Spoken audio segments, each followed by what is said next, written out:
everybody. Welcome to Lincoln County Podcast. We have a special guest today I'm excited to sit down and talk to. So we're going to get right into it. I'm going to turn it over to him, let him introduce himself today, and I hope you guys enjoy this. Thank you for coming on. Thanks, Matt. My name is Mark Penny, and I serve as a Lincoln County R3 Superintendent of Schools and have for the last 12 and a half years. And this is my 13th year in the Lincoln County R3 School District. That is awesome. And now, is this your last year? Yeah, this is my last year. I'm going to retire. Awesome. Going to retire June 30th, 2024, after 32 years of serving students in Missouri's public education system. Wow, that's cool. That's got to be. I think about retirement often, and that's got to be kind of a surrealistic.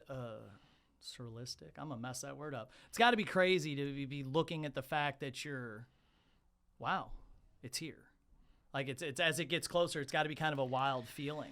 It really has, and it's something that my wife and I have talked about for many years. My youngest is a senior at Troy Buchanan High School this year, so I figured once she graduated, that might be the right time. But one of the things I'm most proud of is all three of my children would be graduates of our high school at Troy Buchanan High School. So I have a 27-year-old, a 23-year-old, and now an 18-year-old.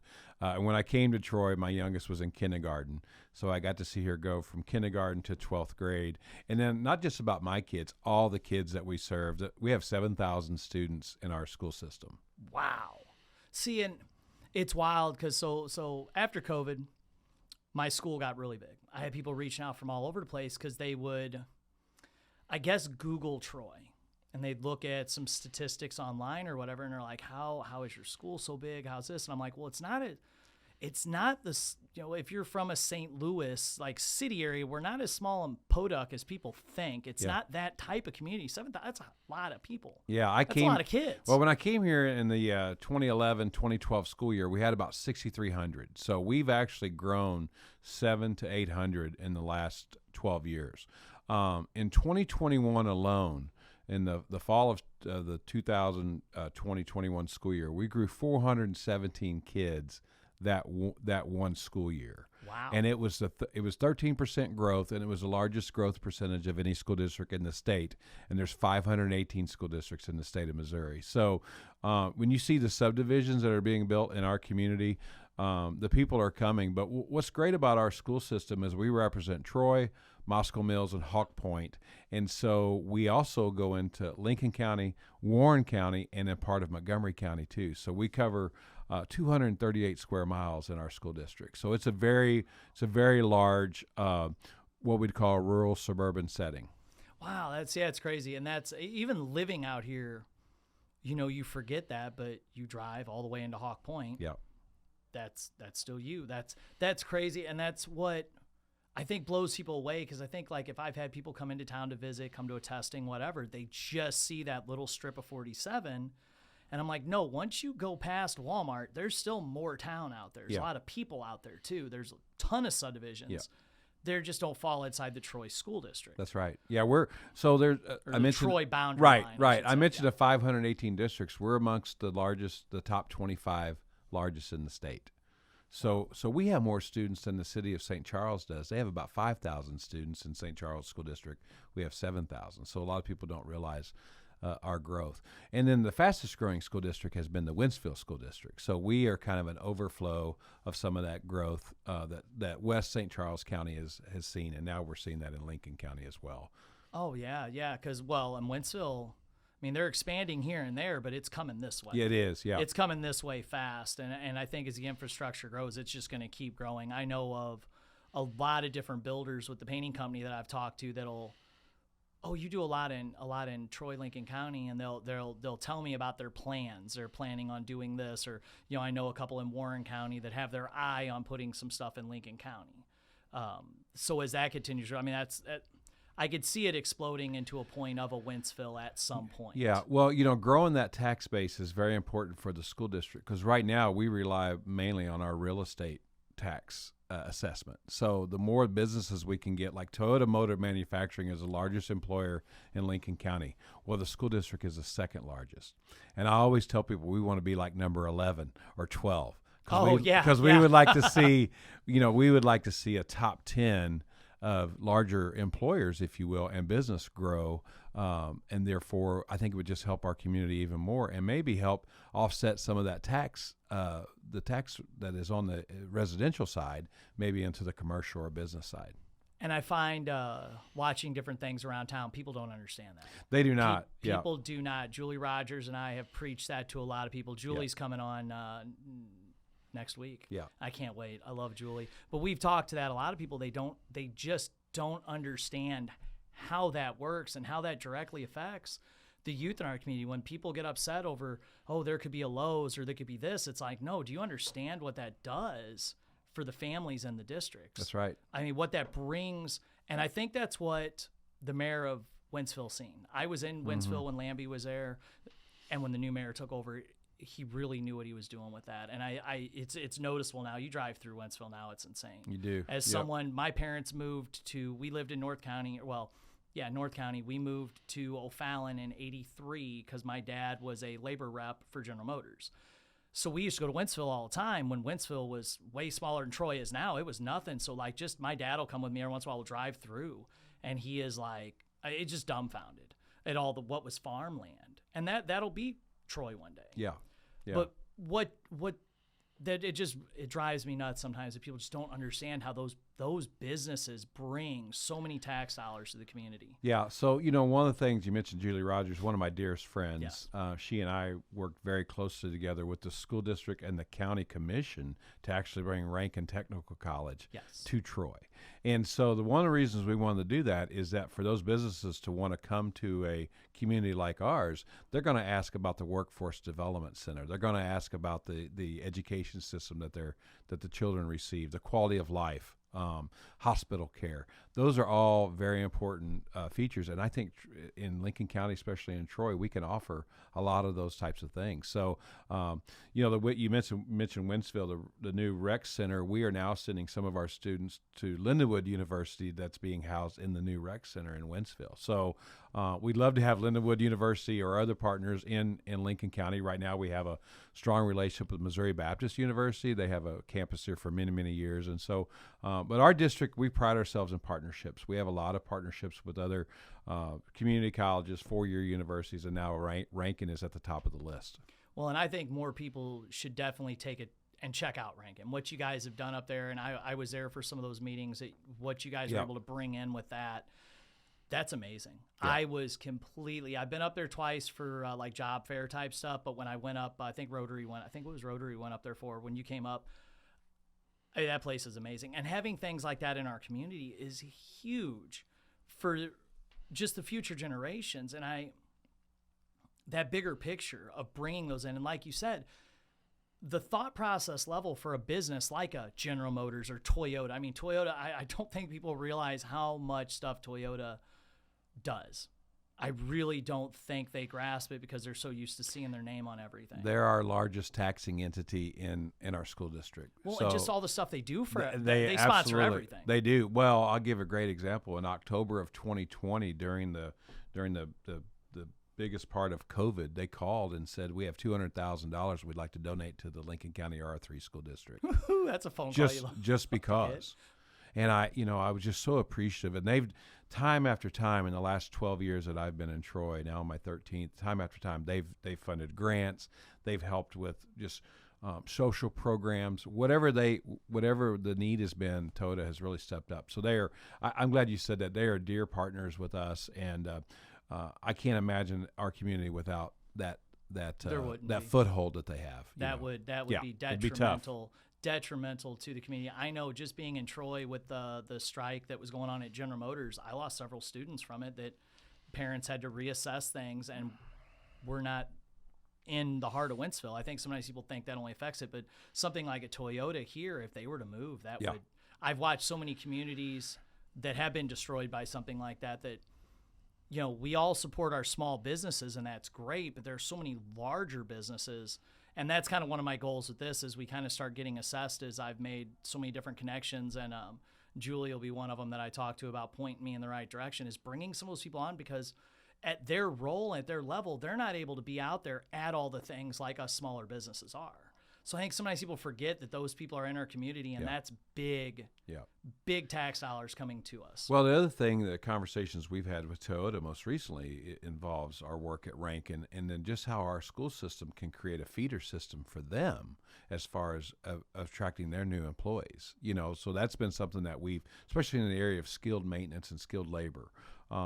That baby boomer gap is really starting to happen with the retirees, especially in the trades and things like that. So that's really been our big motivation of asking Ranken Technical College to have presence in Lincoln County.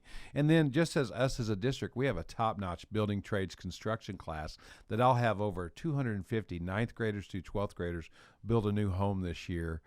Just right across the street from Troy South Middle School. So our kids are getting real life experience that's second to none, and I think it's just going to help continue our economy and help that labor market.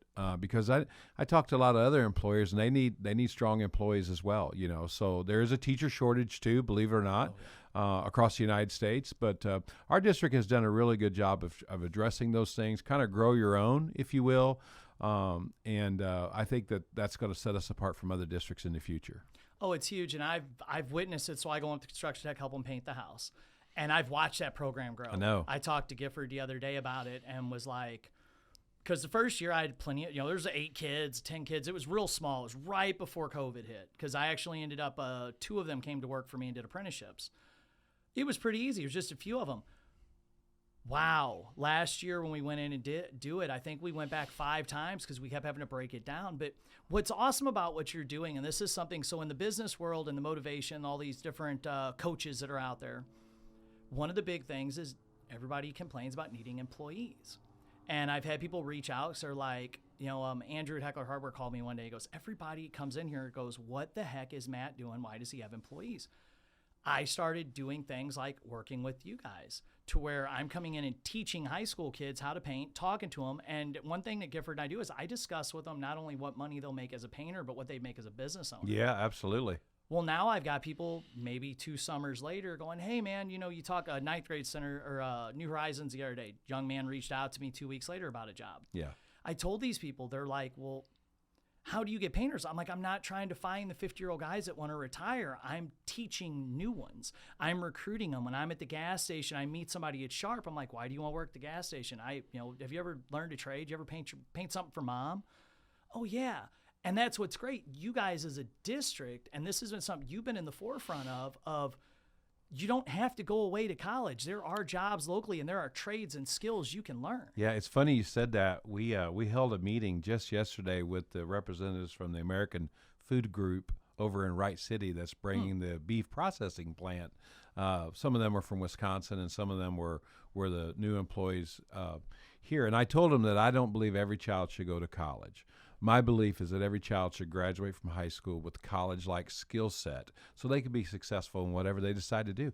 Entrepreneurship is at the top of that list. If somebody wants to start their own business or the military or work in the trades, or if they want to go to college or technical college. And then the great thing about Missouri is the A-plus program that provides 2 free years of community college or technical college to any child in the state of Missouri upon graduation with a C average.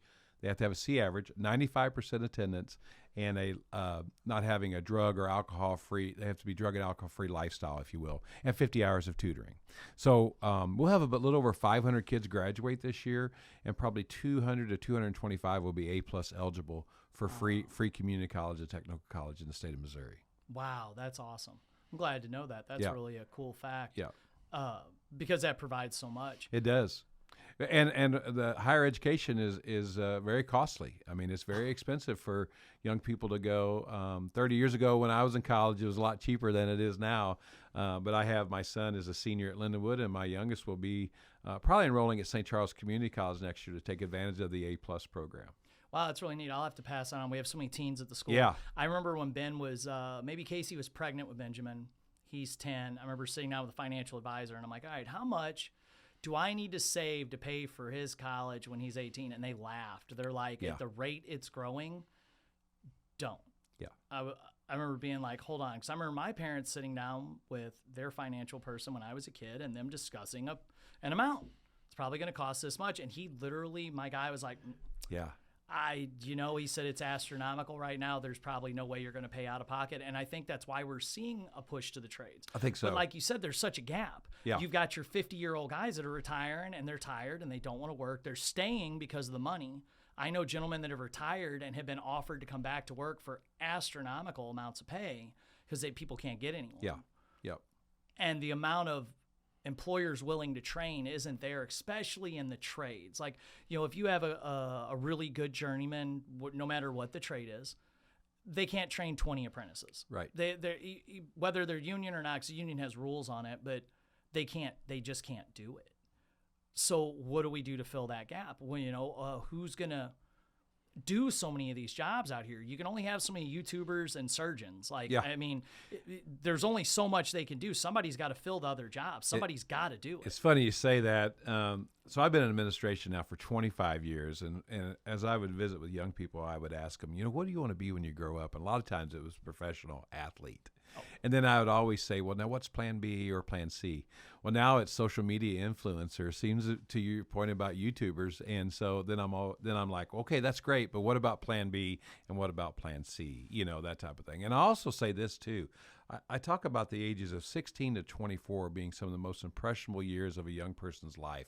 And the things that they do, the experiences that they get can really set them really well for their future, so whether it be training, military, whatever. And so we want our kids to have all kinds of experiences going forward. And we're trying to do that. I mentioned the food truck a little earlier today, and our culinary arts kids are getting a great experience, not only in the classroom, but also in the mobile classroom, which is our EduKitchen food truck. And then now we're starting our media club with video boards and broadcasting and sports announcing, whatever young people want to get involved. Esports is in its second year at Troy Buchanan High School, so we're trying to do those types of things. And then one of the things I'm really proud of is 12 years ago we brought a robotics curriculum to our school district. And so it's been really wonderful to see that start from infancy to where it is now. And we had kids go to Texas last year to compete in the World Championship. So as a superintendent, there's nothing better than seeing your students strive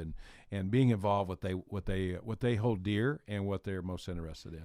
Well, and that's the trick. So we're supposed to actually, somebody from the robotics team reached out about their success this year. Joey and I are going to coordinate, go talk to them. Yeah, that's wonderful.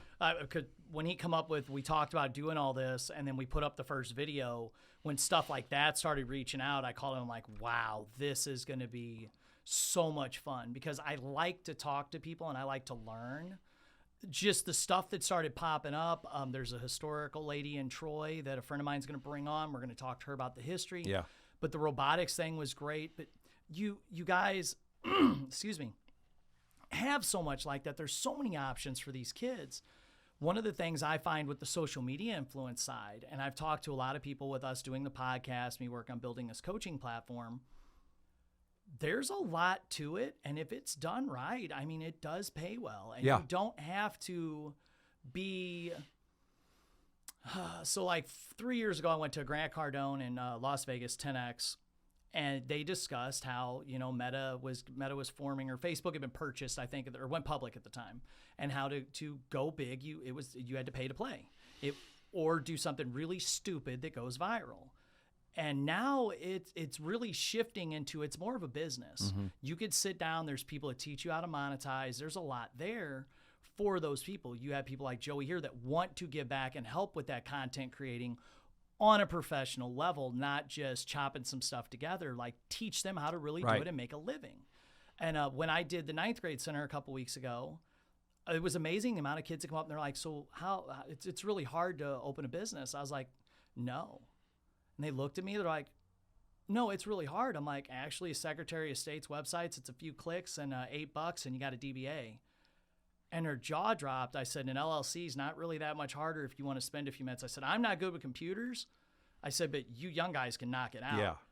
I was like, these influencers just want to tell you it's hard, so you buy their program. I was like, creating the business isn't bad. Logo costs you $100.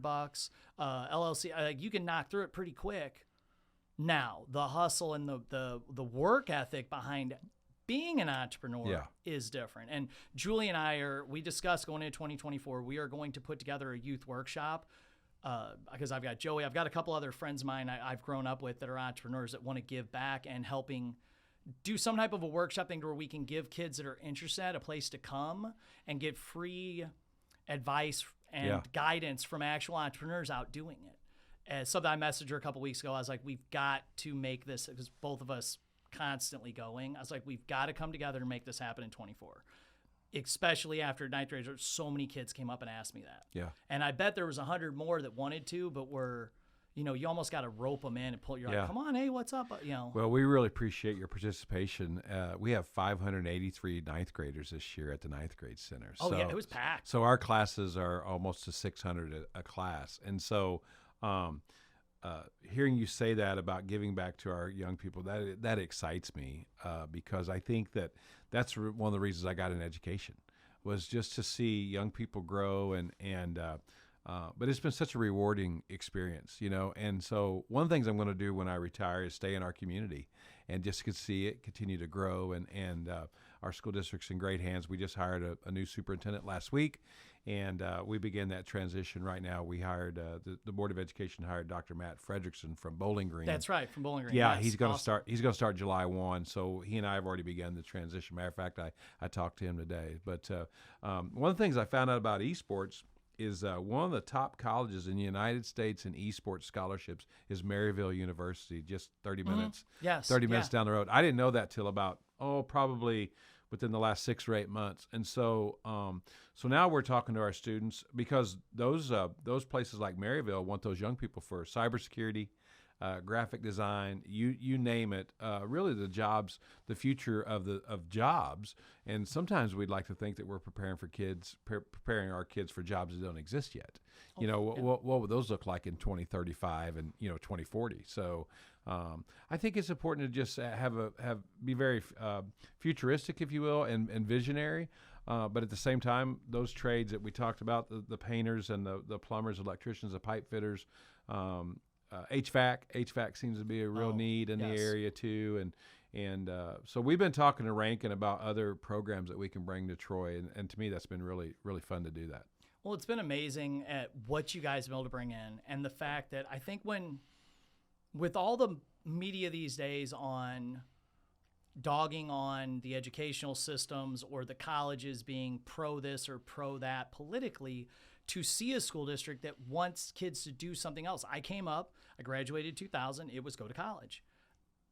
I only became an entrepreneur because my grandpa worked at GM, my brother worked at GM, my dad worked at GM. My dad hated it, but he made $100,000+ a year in the 80s. That's a lot of money back then, and he was stuck there. And he always used to tell me that, do whatever you do, I want you to do what you love. Not really so much, hey, you should be an entrepreneur. Didn't really have a lot of guides with him, and my mom had owned a salon in the 70s. But that push to do it, not a lot of people are pushed that way. So it's been one of my goals with like the martial arts school or any kids I meet in general. What do you like to do? Or if I see them and you see traits, like I'll carry Tim Grover's book, Relentless, and if I meet someone, I gave it to Julie Rogers, I gave it to Kendall, I've given it to a lot of people. If I see someone who has those kind of traits like what I have, I had a young lady working the desk for me at the school, and I told her one day, I was like, you're a lousy employee. You would make an awesome entrepreneur. She's like, what do you mean? I said, you're a self-starter. Right. You study hard. You get very frustrated if I ask you, hey, did you do this? You're like, I was going to do it at 6:30. Why can't you? Because I was going to do it at 6:30. I'm doing this now. And I'm very much that way. But having an education system that looks for that stuff, like you guys do at the end there, I was blown away with New Horizons. First time I went in there, so when I was at school at Zumwalt, we had, I believe it was Hope High. Mm-hmm. It was the kids that got in a lot of trouble. It was my buddies that were too busy screwing around to pay attention in school. I was like, all right, I just can't keep my grades good enough. I don't end over there with them. That's not what New Horizons was. I was blown away by the kids there and how amazing they were, but maybe it's just a social thing for them that they're socially, it's not that they're bad kids. I was expecting rough kids. I was not, and I told Dr. White that day, I was like, I'm really blown away with how awesome these kids were. Once they seen that I wasn't there to judge them, I was there to chat. Yeah. The tattoos and the cool shoes helped me a lot. They helped me break the water a lot with the kids, break the ice with the kids a lot. But yeah, I was amazed at what New Horizons offers. I really appreciate you saying that, because we really feel like it's one of our hidden gems of our school district. And what I mean by that is we have young people that graduate from New Horizons with a high school diploma that can be successful wherever they want to go to. And a lot of times it really comes down to high school credits. Sometimes they're credit deficient, or they're trying to recover credits, and then therefore they transfer to New Horizons. But what they find is a very small learning community there that Dr. White has been able to really take and run with it. And then the other thing that the school district's been able to realize is a less than 1% dropout rate. So our dropout rate is 0.07, and then our graduation rate has been as high as 96 to 97%. Wow. And so we want a zero dropout rate. There should be no dropouts. And so we're working very hard to work to not have dropouts, because you cannot go to the military today without a high school diploma. It's changed a lot. A lot of people don't realize that. No. And so in order to be able to go to or be employed or whatever, you have to have a high school diploma. And so we stress that big time, and New Horizons is what I call a safety net for some of those kids that may want a different learning environment, that they go to New Horizons. And so we have a lot of our business partners come in and work with them on interview skills or interview day. We've just done a lot of things to do an outreach and get them exposure throughout the community. We want them to go to college if they want to. We want them to go to the military if they want to, trade school, whatever they decide they want to do. They have the same opportunity as any other high school student in the state of Missouri. Yeah, it's been great. It's one of my favorite things to do, because I'll go to Pike, Lincoln, I go up to Ranken, do stuff. But going in there with those kids I was blown away. I had a young man walk up this time. He was in a collared shirt, dressed nice, very, very high energy, not in a bad way, like. And he started talking, and I just stopped, and Miss Gifford was kind of watching me from across the room, and I'm like, "What are you doing here?" And he's like, he had moved from out of state. It was a credit issue. Yeah. Because a kid walked up, pumped my arm, sat down, you could see the light in his eye. I was like, wow, because you tell some people are really shy. There's some, you right. can kind of feel it. But he just blew me away. Well, I got him a chance for an apprenticeship with a local company that's growing. And I told him, like, the kid wants to drive nails, but sales is where it's at. And Joey was there with me that day, and he picked up on it too. This kid just had something. Yeah. But I did. I mean, he come up and started talking to me. I'm like, how did you end, like, what's going on with you, dude? And he messaged me the other day. He just graduated early. He got his credits. Super bright young man. I'd love for you to come to our New Horizons High School graduation ceremony. Oh, that would be awesome. And it's Friday night, May 17th. And the reason I know the date is that the Board of Education, my team, we all marked that on our calendar, because the Troy Buchanan graduation's on May 16th. It's the night before.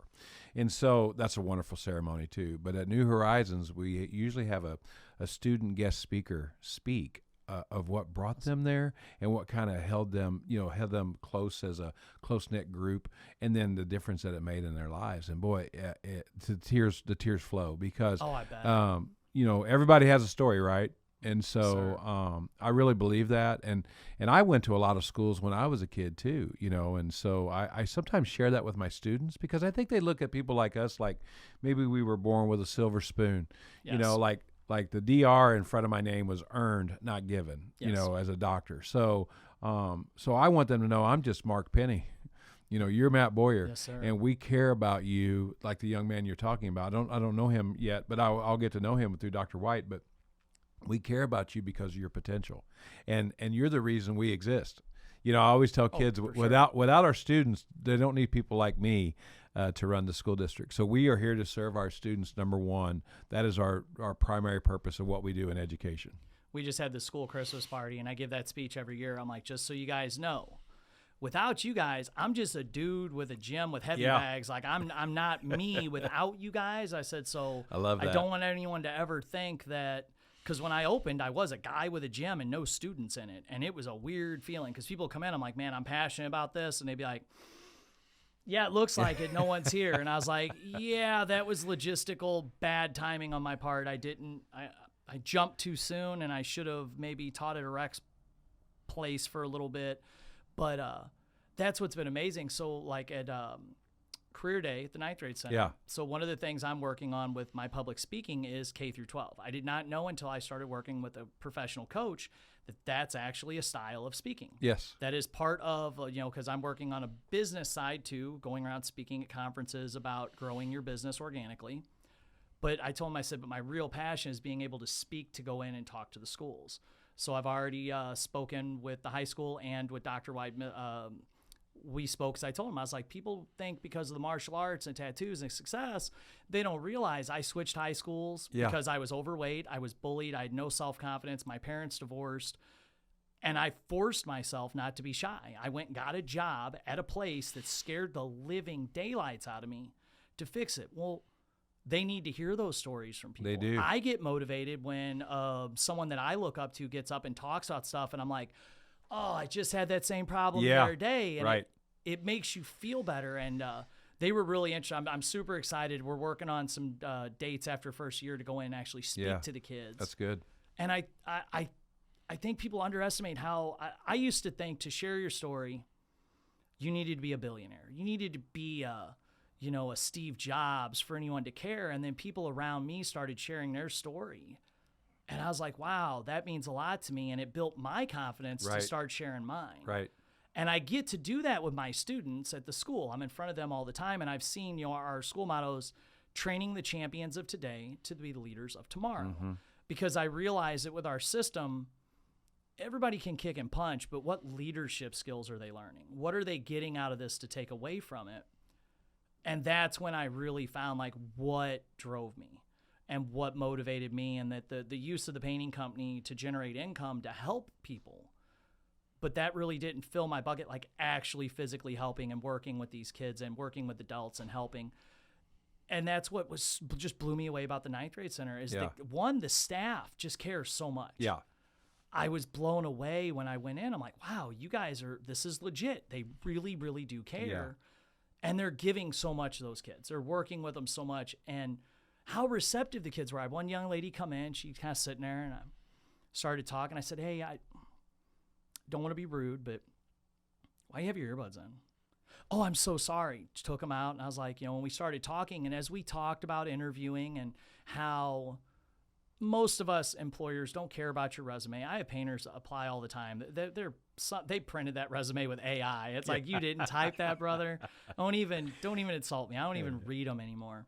And the more we talked, she went from kind of, by the time we got done, she was the change that just having someone care and take the time to discuss that with them and point out, take your earbuds out, sit up. And she had told me what job she wanted to do. I said, I'll be very polite.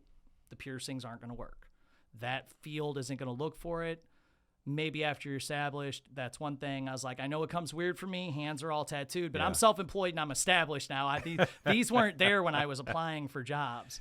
I said, but it was wild how someone taking just those few minutes, because we only had, I think, 7 minutes with them, the posture, the confidence changed from when she sat down to when she stood up.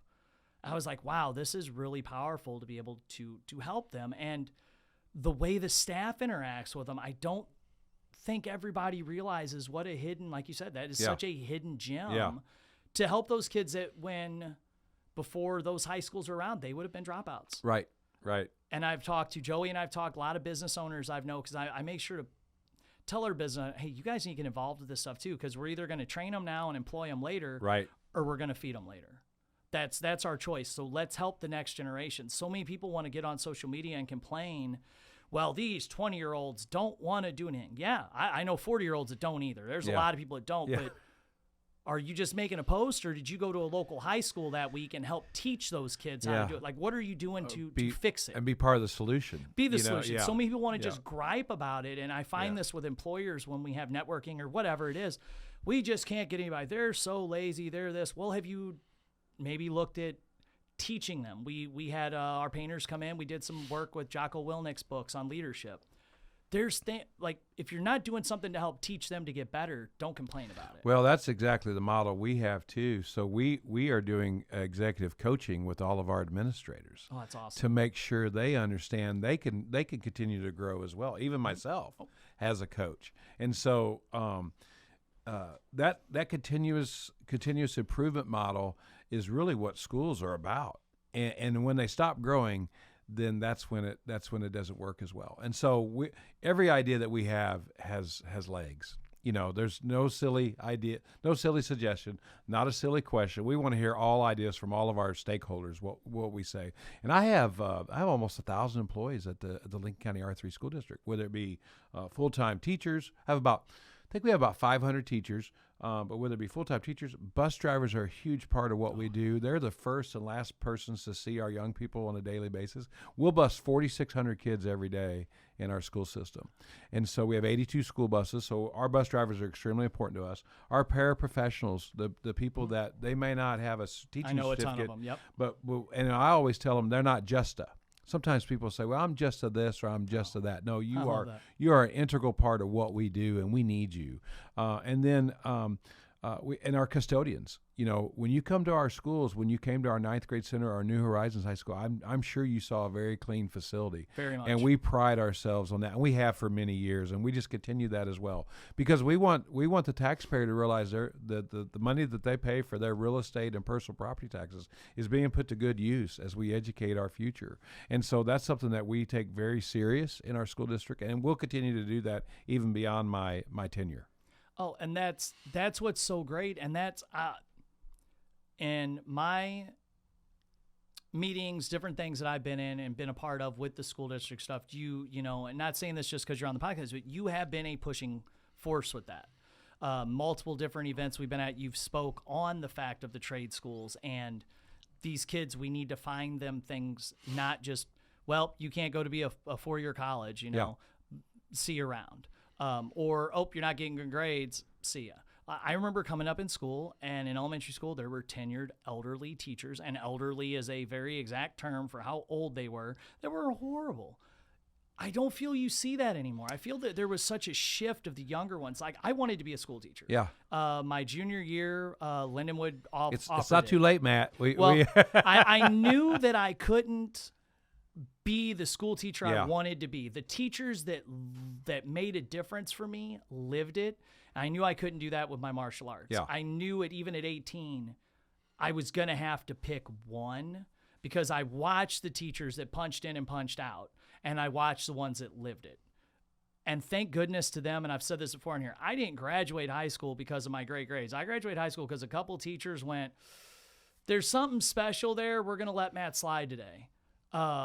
They had to, because when I look back at things I did at school, I'm like, man, there is no way I passed that class. It just wasn't, my heart wasn't in it. Right. And that's one thing that I do. I'm very thankful for several of those teachers, and I've always hoped to run into a few of them to be like, look, I succeeded. Thank you so much for not failing me, because awesome. I was a terrible student in high school. And that's what makes such a difference. And I haven't come across, I go into all the schools regularly, whether it's with martial arts, donating things, whatever we do, and the staff is so amazing. Yeah, good. Their hearts are in it. Well, I know from business, that comes from the top. Yeah. That's we had an issue with a distributor recently on paint, and my wife's like, I wonder what's going on. I was like, management fell apart after COVID. Mm-hmm. She's like, what do you mean? I was like, they left them hanging during COVID, and since then that business has not been the same. It's a very large nationwide company. I was like, something broke at the top, and now you're seeing the effects down low with no one cares anymore. Mm-hmm. When I see the school districts, and you see the janitor the other day came out at Main Street Elementary, helped me a bunch of stuff. Great guy. Yeah. When you see that at at that level, with the teachers, then the teachers, and that comes from the staff up top. That comes from all you guys at central office. Yeah. And that trickles down, and that's such a blessing for our students in the school district to have that. It's not just a rural town. I think people think, it's a bunch of hillbillies having the town fair. I try to explain to friends when I do the Lincoln County Fair every year, they're like, why do you put so much money and time into this thing? And I need to get like a drone shot of the fair. And it's a big deal in our community. It's bigger than Christmas. Yeah. I tell people, I know people that would skip their birthday, but they do not. They love love our fair. Yeah. First year at the fair, I had people come up there like, I haven't missed one of these in 25 years. Yeah, absolutely. And my jaw dropped. I'm like, huh? It was my first experience with it. I didn't know. And that's great though, but our community is so much more, and the school district. Yeah. It's the heart of the community. If what you guys were doing was trash, it would be you would see it every day. Yeah. Well, you mentioned the fair, and one of the things I'm most proud of too. In July, the Wednesday of the fair, we go to breakfast and we take all of our administrators to the fair. And our Future Farmers of America, our FFA, they pay for our breakfast to be there. And then our administrators, we just walk around and see our student projects, whether it be livestock, trailers that a young person welded or built, or just whatever. And you ought to see the looks on those kids' faces, Matt, and their parents. Mm-hmm. They're like, wow, they took the time to come out and just spend an hour. It's an hour, but it's the best hour that we spend throughout the summer. And so, and I'm really proud of our FFA. We have the largest FFA chapter in the state of Missouri, 402 strong this year. And so that, you talk about soft skills that we were talking about earlier. As you were talking, I was thinking of our prototype of our FFA member is exactly that.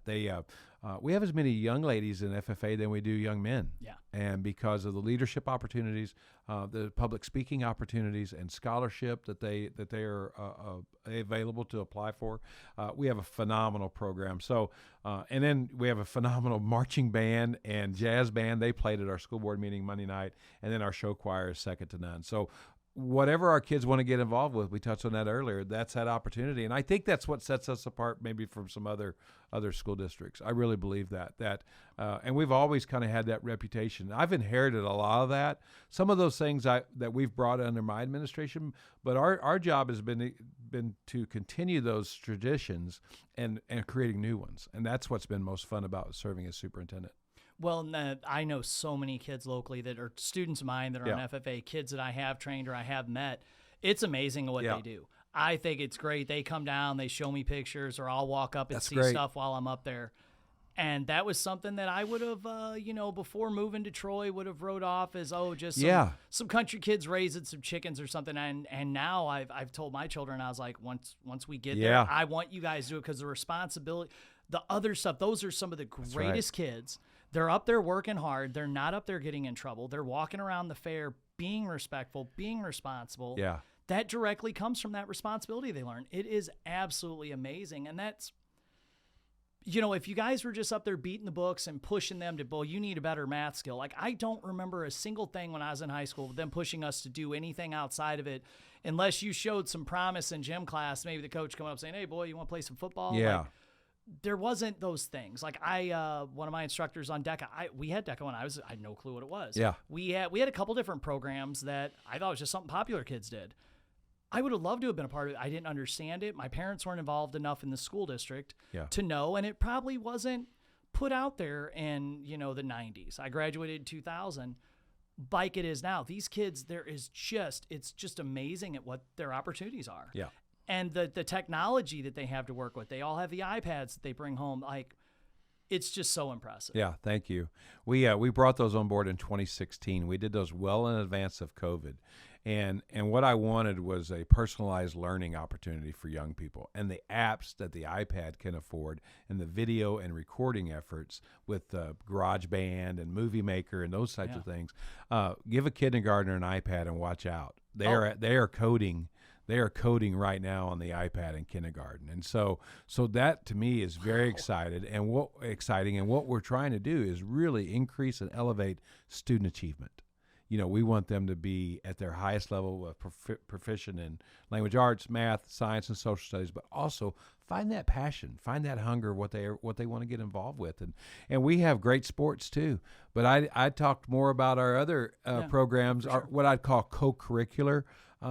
And then we have great extracurricular programs as well. So one of the things I was really proud of when I got here, Troy Middle School had 1,600 students, grades 6 through 8.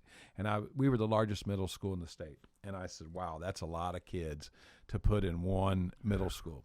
So in 2014, we passed a $20.5 million bond issue, no tax rate increase bond issue, to build Troy South Middle School. And when we did that, we created 2 of everything.